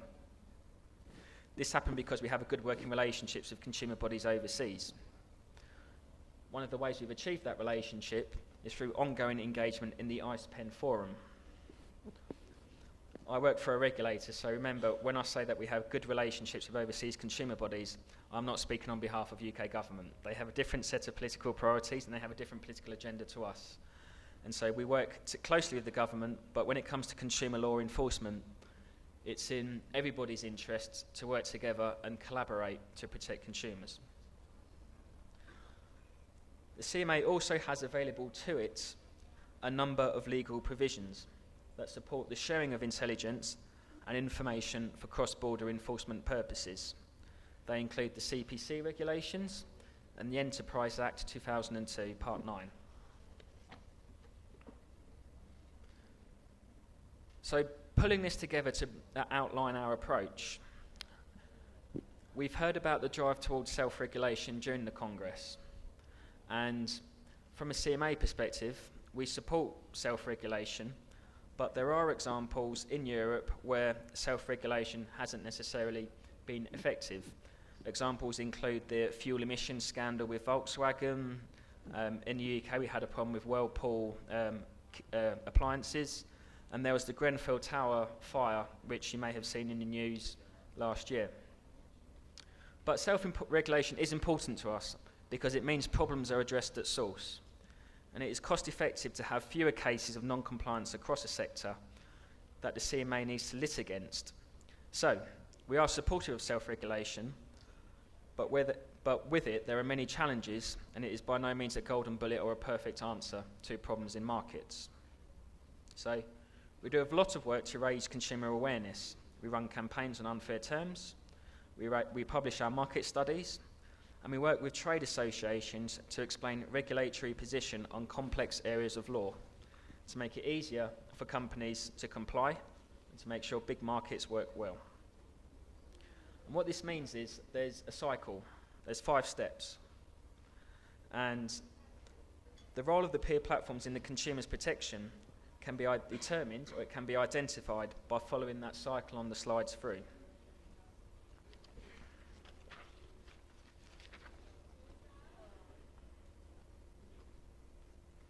When it comes to peer platforms, the key risk to consumers, from our perspective, is whether they're being misled.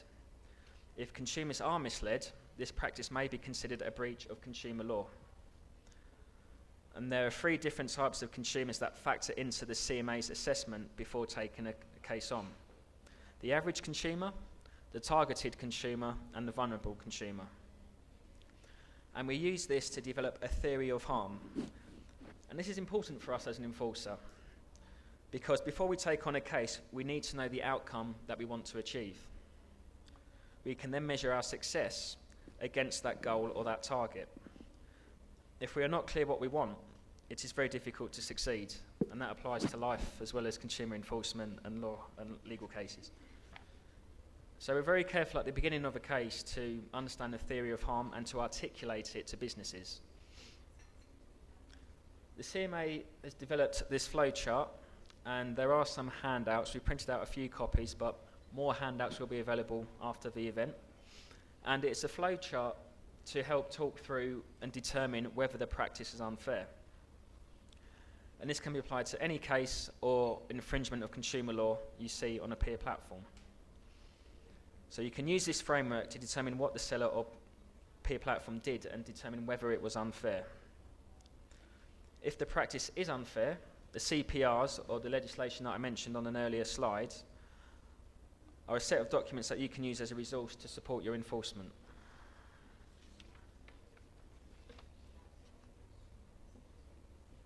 Broadly, there are 3 areas of concern to consider. At the bottom, banned practices.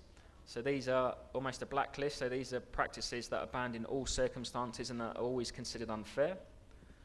There are misleading practices or aggressive practices, so a grey area.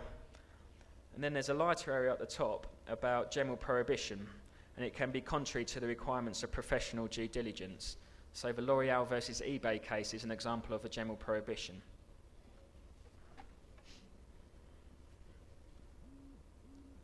Focusing on the question, so with all of the legislation in mind, the role of the peer platforms in the consumer's protection. So from a CMA perspective, we must consider all of this to determine the peer platform's role. We must consider the law, we must consider our track record of enforcement and delivery, we must consider the cross-border angle, and we must use this to inform an approach. So focusing on the peer platform role, what is the potential for harm for consumers? Well, from platforms, it's not collecting the right information about the user or the seller. It means not displaying the information properly. It means not tackling problems when a problem has been identified on their platform. And it means not helping consumers to identify sellers or traders. For the sellers themselves, who use the peer platform to promote a product or sell a product to another consumer, the potential for harm is that sellers are not able to disclose information required by trade law, sellers not knowing what to disclose, and this impacts the function of the market for all, and sellers not being encouraged or required to disclose particular information. Looking at an example from a UK platform, we have Auto Trader. And some of the purchases consumers make on peer platforms can be very high. So the consumer's due diligence on, this case, the performance of the car and its reliability will have a slightly different focus to their own rights and protection if something is to go wrong. Some consumers will argue that their due diligence includes their rights and the terms of the sale, but on some occasions, terms and conditions may not be seen until after the transaction has completed. Their behaviour will focus on whether or not to buy the car, and this can distract them from understanding their protections if something is to go wrong. And if the peer platform provider doesn't provide information about the trader or the user selling the car, it will be very difficult for the consumer to protect themselves from harm. And so there's a role for the peer platform, but very quickly and easily you can upload an advert for a car using this platform in minutes. So you can create your ad by clicking on the links in the bottom half of the slide. So it can be beneficial for consumers looking for value from peer sellers. Peer sellers have low overhead costs than a traditional bricks and mortar seller. And I mentioned Auto Trader at the beginning of my presentation, and they provide a listing service. But there is a risk to consumers here, and many consumers will seek to negotiate a better deal at the expense of the performance of the market and to risk the reputation of the peer platform. So the behaviour of consumers can create a risk to the peer platform provider. So when the reputation to the peer provider is challenged by behaviour of consumers looking to buy cheaper cars, cash-only deals, issues like that, it limits the value that peer platforms can provide to consumers, and it limits the growth of the peer platforms as a business model. From a CMA perspective, we want to promote the growth of that business model, but we want to make sure it is safe. Looking at another example, this online platform is called Watchfinder, and this watch here is called the Rolex Daytona, and it's a very popular model across Europe.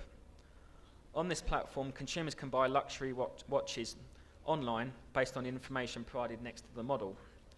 Some buyers will also verify the accompanying papers as part of their due diligence. More careful buyers will also read the terms and conditions of the purchase, and I've pulled these out from the website below so you won't be able to see it, but there are terms and conditions that are made very clear. And the terms and conditions make reference to the different chapters of the Consumer Rights Act to help the consumer make an empowered decision, and they can follow up by reading the relevant areas to them. This is an example of a peer platform provider making it easier for consumers to understand the terms and conditions and meet the prominence requirements of the Consumer Rights Act. However, it is also an example of the peer platform provider being very precise about the limitations of its liability during the transaction. How does the website fight fraud when the watch does not come with a box or papers or certificate? And that's the question we want peer platform providers to think about. In terms of the banned practices under Schedule 1 of the CPRs, so the banned practices are mentioned in the slide with the legislation. To determine whether a consumer was misled, we can refer to our legal toolkit. Some of the banned practices that could be relevant to a peer platform provider include false claims of membership of trade associations. So they can mislead consumers by claiming to be a member of a trade association when they're not. Claiming a product has been approved by a public or private body when it has not.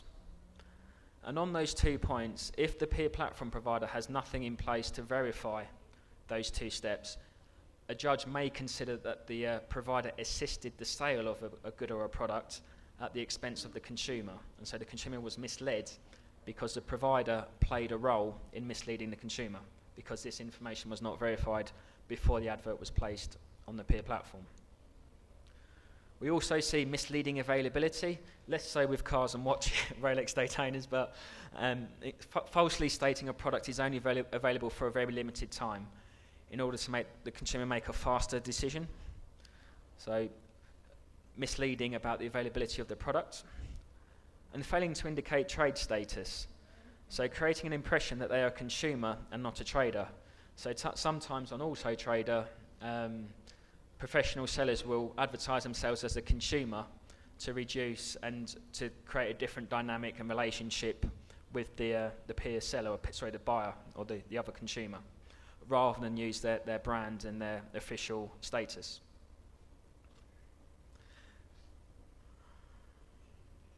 And generally, as a national enforcer, the CMA would expect peer platform providers to take down sellers that breach these laws. The activity that concerns us is that even if there are millions of transactions taking place across the platform every day, it is assisting the sale of that product, and a court of law may determine the peer platform provider broke consumer law. For the seller to be able to sell the product on a peer platform, the platform must make it possible for the seller to comply and provide the information they need to provide by law to the consumer. This includes indicating the trade status. For this to be effective, peer platforms must provide guidance to sellers and ensure that this guidance meets the legal requirements under trade laws. We are concerned if peer platforms do not check sellers when they register on the peer platform, and a minimum amount of information about the company or about the seller is required to support an effective transaction. We would expect the provider to make sure the seller is able to provide this information. When there is evidence that a seller has broken these laws, we expect peer platform providers to take down the sellers and block any future sales with that seller. This means governance and ongoing management of that platform to make it a safe place for consumers.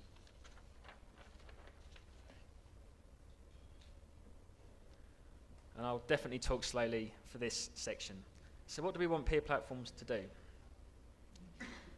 We would consider peer platforms to play the role of a supermarket with multiple suppliers, rather than a shopping mall model. This means that peer platforms recognise that they are the first point of contact for consumers and sellers bringing their products or services to markets. We would like peer platforms to take responsibility for ensuring consumers get all of the information they need and make sure they give information clearly to all users of the peer platform. As a law enforcer ourselves, we think it's important that peer platforms take down non-compliant sellers.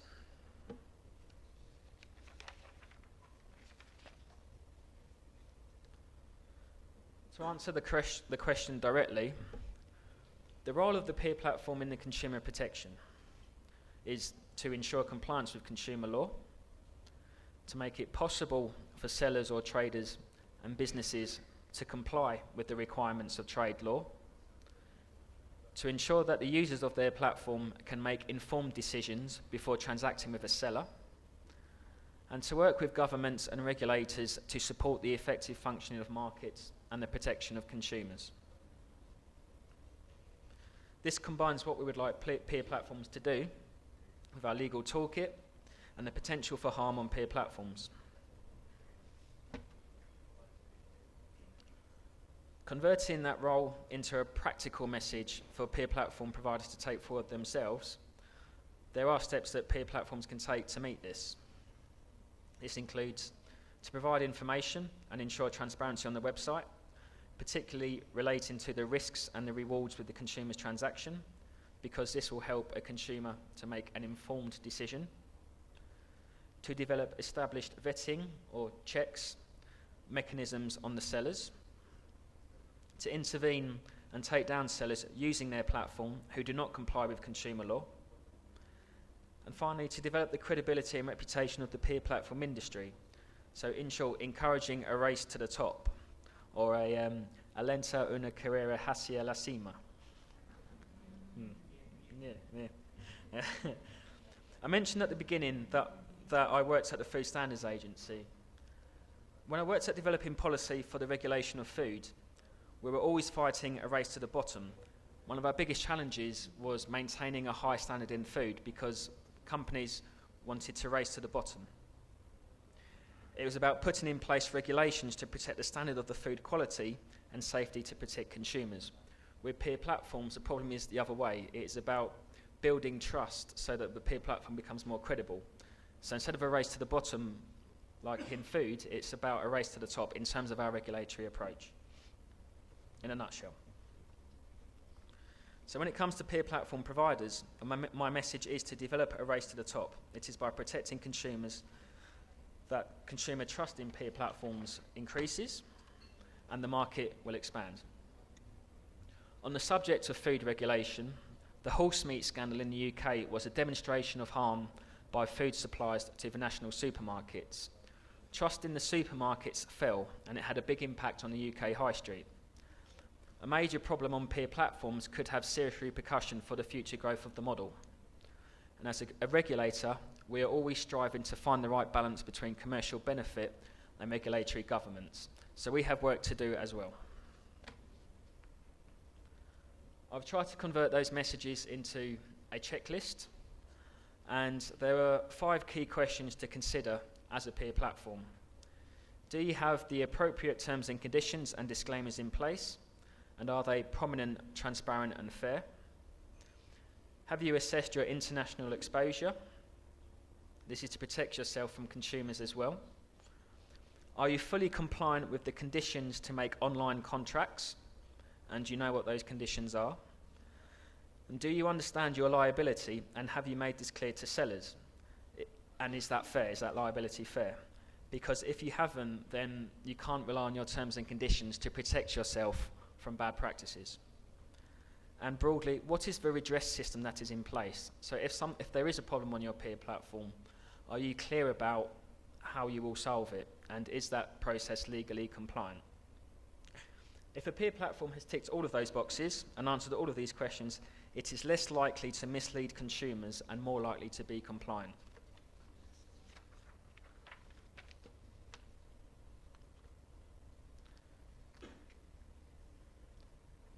In conclusion, there are 5 recommendations that I put to you to take this presentation forward. Number 1 is finding the right balance between regulation and market performance. This means intervening during breaches, but not restricting the ability for consumers to use peer platforms and transact safely online.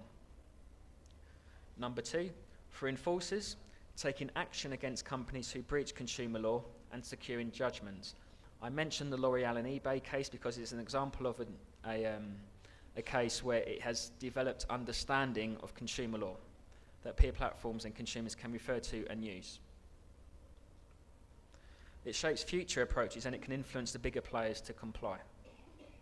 Number 3, to ensure peer platforms provide the space for sellers to enter legally required information on their advert or platform and helping those sellers to do it.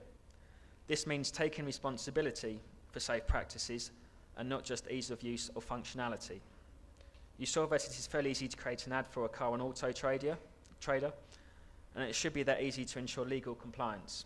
And peer platforms have a role to play to help sellers complete that process. Number 4, sharing best practice.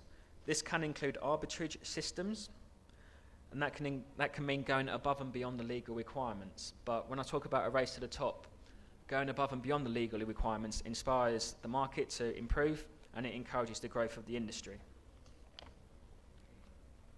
And number 5, when consumers make informed decisions, the reputation of the peer platform increases and more transactions take place. We recognise that there's more work to do in establishing the links between consumer safety and increasing the number of transactions, but over the longer term, it reduces the likelihood of interventions by law enforcement agencies like us and tighter regulation. I mentioned the additional resources that were free. I've shared some of our early examples of enforcement, but the above are helpful resources in shaping your understanding of peer platforms regulation. On the right-hand side, the OECD document is principles-based, and so that means it can easily be applied to a number of countries for that reason. On the left-hand side, digital comparison tools, the market study. We did, the CMA, we completed a market study on digital comparison tools. And digital comparison tools are a type of website where consumers compare the price of energy, the interest rates on a loan, credit card fees, and they can use these DCTs or digital comparison tools to make a more informed decision about the product that they purchase. The market study we did was across all of the UK, so it was a nationwide market study. And we found that 85% of users have used a DCT to make a decision. So looking at the graph, consumers were more than four times likely to use a comparison site when purchasing motor insurance over a credit card. So again, I think there's a role for consumers to play in understanding credit and recognising that motor insurance is a fairly competitive market, but some of the areas for comparison are being underutilised. So credit cards can be very expensive if they're not paid off in full. And so we'd encourage DCTs or consumers to look at using DCTs across a wider range of sectors and not just for motor insurance. The findings are relevant to peer platforms because we looked at the trust in the DCT. The above indicates a level of consumer trust, and this is a UK market study, so consumers don't trust DCTs with information very much, and nor do they trust them to provide you with the best price, despite being a big reason to visit the DCT in the first instance. So consumer behaviour is very difficult to understand. So from the graph, looking at the graph, 30% of users still did not trust the digital comparison tool to provide them with the best price, despite using them to find the best price. Why is this important? Well, it means that the market is not functioning particularly well. The CMA made a formal recommendation to improve trust following the market study and suggested to digital comparison tools that they consider the following principles. These are the CARE principles. In English it spells C-A-R-E, so unfortunately it hasn't translated over into Spanish, but DCTs should treat people fairly by being clear, accurate, responsible and easy to use. I believe that these messages transfer onto peer platforms quite easily, and for peer platforms my key message of those 4 principles is responsibility. I would urge peer platform providers in the room to think about responsibility. And from our market study, when digital comparison tools followed these principles, their transactions increased. Some more resources. So here is a list of the enforcement cases that we've led recently. We've completed projects on digital comparison tools, as I mentioned. We've looked at online reviews and endorsements. That boxed material on the slide there is some changes that Airbnb have agreed to following our work on that project. So we've negotiated changes to online reviews on Airbnb and endorsements. We have ongoing investigations into secondary ticketing, online gambling, online hotel booking, online dating services. So there's a lot of online cases going on at the moment. And it highlights how digital markets is firmly on the global agenda. There are further details of the findings on our website, gov.uk. And thank you for listening. I welcome any questions you have. And my key message is to encourage a race to the top for peer platform markets and the business model. Thank you very much.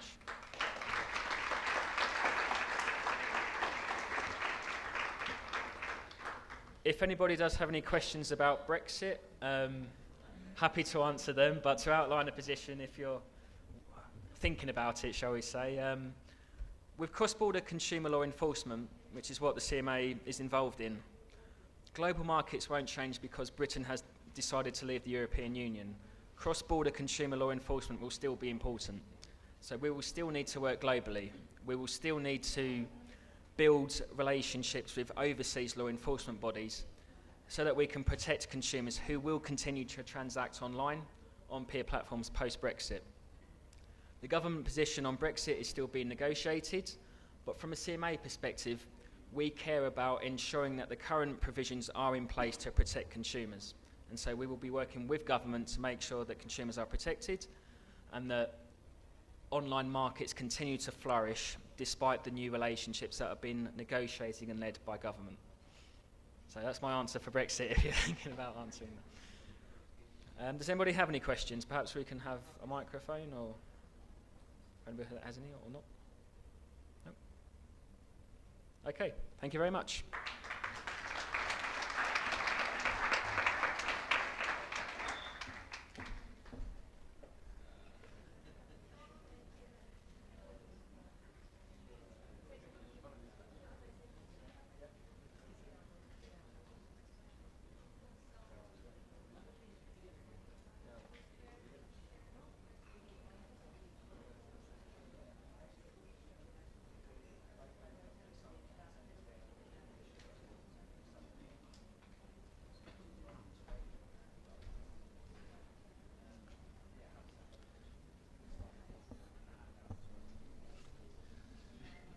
Con el fin de poder ajustarnos al tiempo preciso que tiene la agenda de hoy, vamos a saltar el break que tenemos, el receso. Quien quiera puede salir a tomar su café y traerlo o quedarse, pero vamos a continuar con el panel inmediatamente posterior en este momento. Así que como ya están llegando los panelistas, lo presento. Si bien hoy en día un consumidor se siente confiado, también es bien importante que se sienta seguro, sobre todo en materia de protección de datos. Medidas de control en la red como alternativa de protección al consumidor es el título del panel que empezará ahora mismo. En él estarán presentes el señor Rivier Gómez, subdirector de Comercio Electrónico del Ministerio de Tecnología de la Información y las Comunicaciones de Mintic, Jefferson Rojas, del Laboratorio de Información Forense de la Fiscalía General de la Nación, y Eduardo Santoyo, gerente general CO de Internet SAS. El panel lo moderará María Claudia Caviedes Mejía, superintendente delegada para la protección de datos personales de la Superintendencia de Industria y Comercio. Les reitero que el panel va a empezar inmediatamente, luego, para no perderse, sería importante que se quedaran y salieran más tarde por el break. No sé si ¿damos 10 minutos, Ana María? Muy bien, en 10 minutos entonces comenzaremos con el panel.